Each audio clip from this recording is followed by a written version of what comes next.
చాలామంది ఇప్పుడు ఇది అడుగుతున్న ప్రశ్న. ఎందుకంటే దేశవ్యాప్తంగా వైరల్ అవుతుంది. ఆల్రెడీ పాకిస్తాన్‌కి మనకి ఉద్రిక్త వాతావరణం ఉంది. మళ్ళీ యుద్ధం వచ్చే అవకాశం ఉందని చెప్తున్నారు. హ్మ్. ఆపరేషన్ సింధూరు జస్ట్ పాజ్‌లో ఉంది. అదేమీ అంతం కాదని వీళ్ళు చెప్తున్నారు. అట్లాగే ఇండస్ వాటర్ ట్రీటీ ఏదైతే ఉందో, అంటే ఒక 6 నదులకు సంబంధించిన వాటర్‌ని పాకిస్తాన్‌కి ఇండియా నుంచి వెళ్తాయి. అందులో 3 నదులు ఇంపార్టెంట్. ఈ నదుల వాటర్‌ని మనం దాన్నేమంటారు, అబేయన్స్‌లో పెట్టారు. అబేయన్స్ అంటే ఆపేసాం ప్రజెంటు.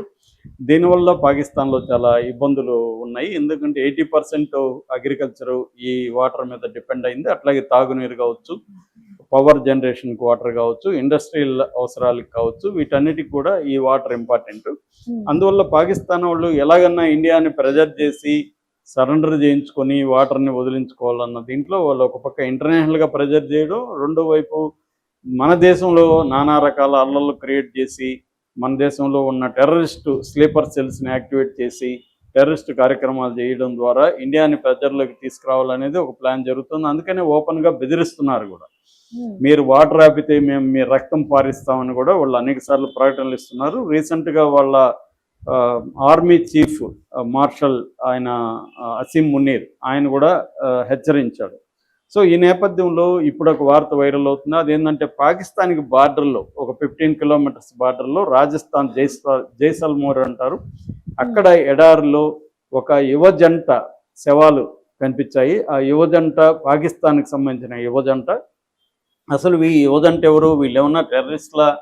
వీళ్ళు ఎట్లా ఇండియన్ బార్డర్ లోపలికి వచ్చారు? మామూలుగా బార్డర్‌లో కంచె ఉంటది. ఆ కంచెని దాటి ఎలా వచ్చారు వీళ్ళు?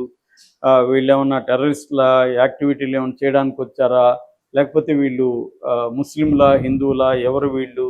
ఇవన్నీ బయటకొస్తున్నాయి. ఈ నేపథ్యంలో నేను వివిధ సోర్సుల నుంచి కలెక్ట్ చేసిన ఇన్ఫర్మేషన్ చెప్తాను. హ్మ్. బేసిక్‌గా ఏందంటే జూన్ 23వ తేదీన జైసల్మోర్‌లో తనోత్ పోలీస్ స్టేషన్ అని ఉంటది. తనోత్ పోలీస్ స్టేషన్‌కి కొంతమందొచ్చి ఇలాగ పలానా చోట ఆహ్, డెడ్ బాడీలు ఉన్నాయని చెప్పారు. దాంతో పోలీసులు హుటాహుటిన అక్కడికెళ్లారు. అక్కడ ఒక చెట్టు కింద ఒక మేల్ డెడ్ బాడీ కనిపించింది. ఆ మేల్ డెడ్ బాడీ 30 లోపల వయసుంది. అతను ఒక నీలి రంగు అంటే బ్లూ రంగు సల్వారు, కుర్తా వేసుకొని హ్మ్. ఉన్నాడు. మెడలో పసుపు రంగు స్కార్ఫ్ ఉంది. హ్మ్. అతను చనిపోయి 10 రోజుల పైన అయినట్టుగా కుళ్ళిపోయింది. ముఖం కూడా సరిగ్గా కనిపించట్లేదు.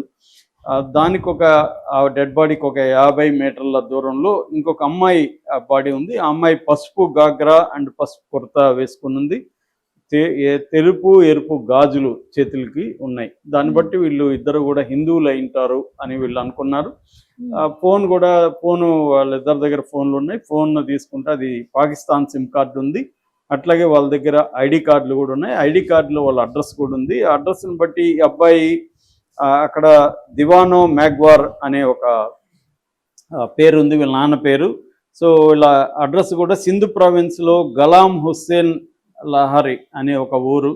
సో ఊర్లో వీళ్ళు ఉన్నట్టు వీళ్ళు కాంటాక్ట్ చేశారు. అక్కడ బీబీసీ కూడా అక్కడ జర్నలిస్టులతో కూడా మాట్లాడింది. లతీఫ్ లహరి అనే ఒక జర్నలిస్ట్ కూడా వీళ్ళతో మాట్లాడారు.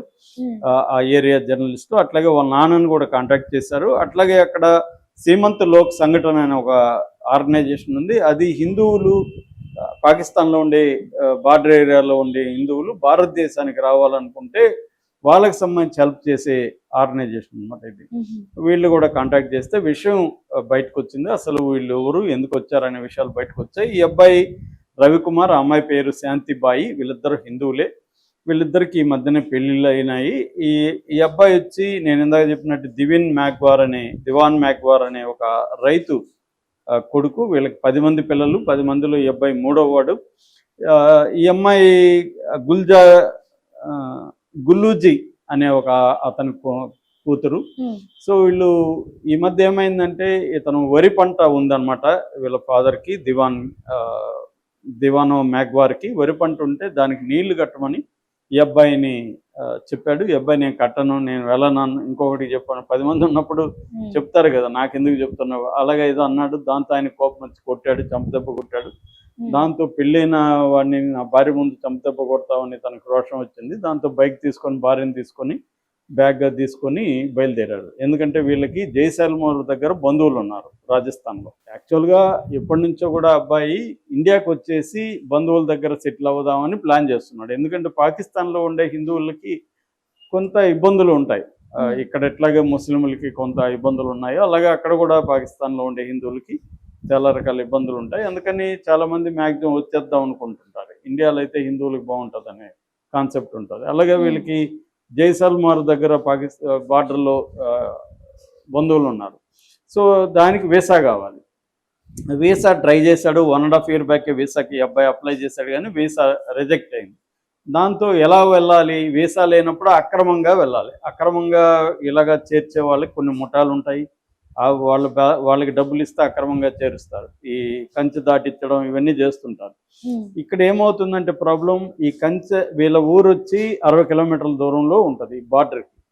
అక్కడ నుంచి బార్డర్ దగ్గరికి బైక్లో వచ్చి అక్కడెక్కడో బైక్ పెట్టేసి వీళ్ళిద్దరూ వీళ్ళని ఎవరో హెల్ప్ తీసుకొని కంచె దాటేశారు. అయితే కంచె నుంచి విలేజ్లు ఏమి లేవు. 20-25 kilometers భయంకరమైన ఎడారి ఉంటుంది, విపరీతమైన ఎండ, 50 degrees వరకు అక్కడ సెల్సియస్